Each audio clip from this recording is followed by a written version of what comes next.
Hello and welcome to my three-part video series on why Christianity is not the truth. The material I'm going to cover in this three-part video series is taken from my book, Evolving Towards the Truth, A Guide for Searchers. The book consists of three meditations on God, the soul, and enlightenment. The material for this video series is taken from the first meditation on God. You can find my book at Amazon.com, and you can find more information about my book at my website, jeffkosmosky.com. My book is intended to be a guide for searchers of spiritual truth. Not the small t truths that we were instructed to accept or frightened into believing as children. Not simply the first convenient truth that happened to come along. Not some unquestionable truth. My book is for searchers of the truth. I contend that there can only be one truth. In the real world of truth, there should be no wall that separates the theological from the scientific or the mystical from the real. Both realms should be 100% compatible. There shouldn't be one set of truths that we embrace on Sunday mornings and another that we invoke on Thursday afternoon. Science and spirituality should be in harmony. If they aren't, we should suspect that one of them is not the truth. A good example of this is the current hot topic regarding man's origins, or how we got here. On one hand, Christianity has always contended that everything was created in 6 literal days, including man. Science, on the other hand, claims otherwise. Science, the same science that has created vaccines for polio and tuberculosis, put men on the moon, and brings heat and light into our homes, claims there's compelling evidence that we evolved from simpler life forms over millions and millions of years. So either we were created on day number 6 in the wink of an eye, or we evolved through a process that took millions of years. They can't both be right. They may both be wrong, but they can't both be right. At the end of the day, a spiritual claim should not be afraid of science. If it's true, it should be testable. If it turns out that it completely contradicts the evidence we see with our eyes, our ears, and hands, with our measuring devices and instruments, we should have the courage to consider that it's merely a small t truth and not something that we should be basing our lives on.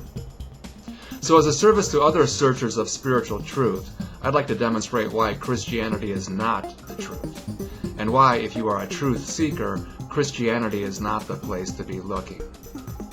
I actually believe there's a number of reasons why Christianity is not tenable, why it's not logically defensible, or why it's not the truth.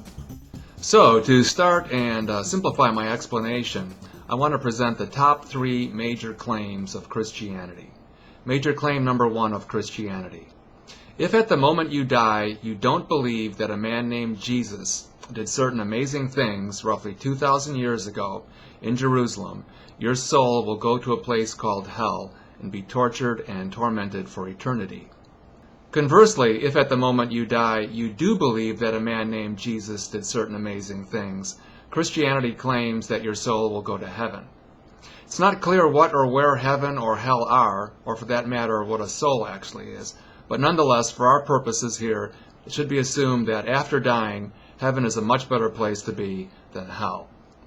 And what are the amazing things that you must believe? That this Jesus was crucified, his body was placed in a tomb, and several days later he allegedly rose from the dead. He then apparently ascended into the sky on a cloud, ostensibly to heaven. These are the amazing things that you must believe. Now, if you've never been exposed to Christianity before, this would be a rather audacious claim. In other words, if I die and don't believe that these amazing events occurred, my soul will be tortured for eternity. Now, a skeptical, rational person would be inclined to ask, why should I believe this audacious claim? And this brings us to the second major claim of Christianity. Christians contend that there exists a super being.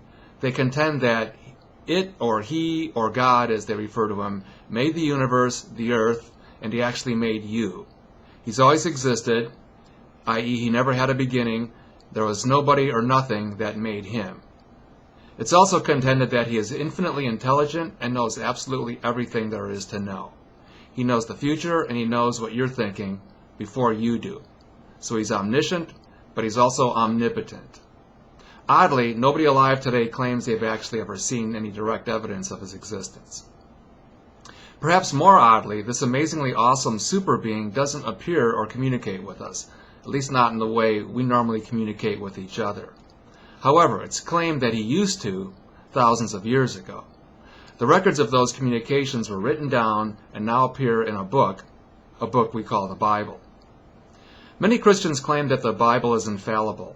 Every single word dictated by God was written down perfectly without error. Further, every handwritten copy and every translation into another language was guided by God and occurred without misinterpretation, embellishment, or error.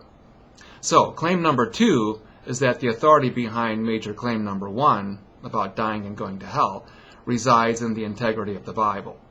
It's believed to be the inerrant word of the all-powerful, all-knowing God. At this point, a reasonable truth searcher might ask, given that I've never encountered this remarkable God being, and given that I've never seen any photos of hell or heaven, and that the biblical descriptions of both are somewhat vague, how do I know, or why should I accept, that the Bible is indeed the Word of God? Surely, if there's actually an omniscient God, he wouldn't expect me to simply accept and believe any and everything. People make all kinds of extravagant claims every day. Only a fool would blindly accept one of them without first determining if it was credible, plausible, or based on some degree of corroborating evidence. Why should I believe that the Bible is written by this God that nobody has even seen? This brings us to claim number 3. Christians claim that the Bible is intellectually defensible and that the evidence, the proof of its divine authorship, is that it contains fulfilled prophecies. In other words, the proof that the Bible is written by God and that he's omniscient and omnipotent is that he demonstrates his ability to predict or control the future via these fulfilled prophecies. So, from a rational intellectual perspective, if it can be shown that all of these prophecies that should have been fulfilled actually were fulfilled, then this would indicate that they were dictated by this omniscient, omnipotent, super God being. Conversely, if it can be shown that any of them were not fulfilled, then we should doubt the claim that the Bible was written by God, and it's much more likely that these are the words of fallible, mortal men. If we actually find a good number of prophecies that were utterly wrong or totally failed, this would encourage us to seriously consider the veracity of the major claims of Christianity. So in essence, the integrity of Christianity relies on the veracity of these prophecies. If the prophecies can be shown to be false, then it would logically follow that Christianity is untenable and moreover not the truth. Okay, so that sets the stage. We now know that the basis for accepting the idea that we'll go to hell if we don't believe that Jesus did these amazing things ultimately rests on whether the prophecies of the Bible are valid or not. In the next 2 videos, we're going to take a look at some of these prophecies. We'll then determine if a person is really justified in believing that Christianity is the truth. Once again, this material is covered in greater detail in my book, Evolving Towards the Truth, A Guide for Searchers, which can be found at Amazon.com or by going to my website, jeffkosmosky.com. I'm Jeff Kosmosky. Thanks for watching.